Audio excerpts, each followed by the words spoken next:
I saw her leaving his office. It was late, almost 7, and most of the office was already empty. Sarah. I recognized her immediately. She works in a counter, 2 floors below David's office. What was she doing up here, in his office, so late? David is my best friend, and I'm his business partner. We've known each other since college. We share everything. Or at least I thought we did. A wave of unease washed over me. Was he seeing her?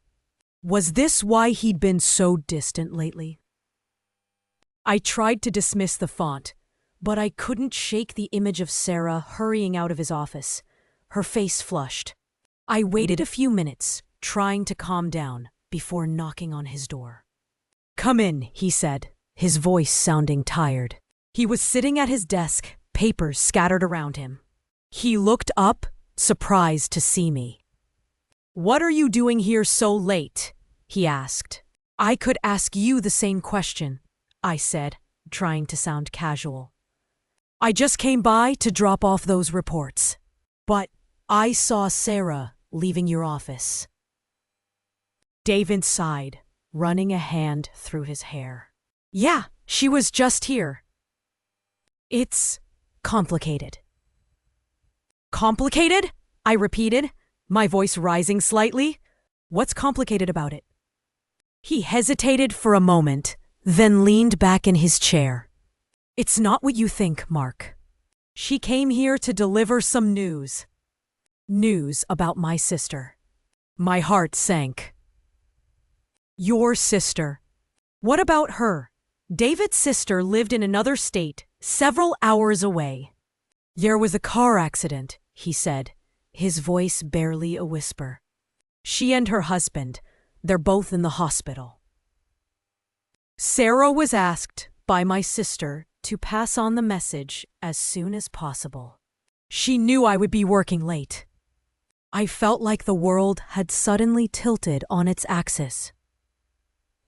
All my suspicions, all my doubts, vanished in an instant. I felt terrible, ashamed of myself for even thinking such things. "Oh, David, I'm so sorry," I said, rushing over to him. "Is there anything I can do?" He shook his head. "I don't know. I need to go there. I need to see them." "Then go," I said, putting a hand on his shoulder. "I'll take care of everything here. Don't worry about the business. Just go be with your family." He looked up at me, his eyes filled with gratitude. "Thanks, Mark. I don't know what I'd do without you." As he gathered his things, I couldn't help but feel a sense of relief.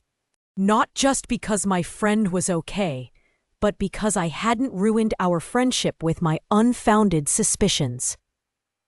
But a nagging question remained. Why didn't David tell me about his sister sooner? Was it simply the shock of the news, or was there something else he wasn't sharing? I'll have to ask him about that later. There are still some questions that remain unanswered in our story. To keep watching amazing videos like these, don't forget to like, share, and subscribe.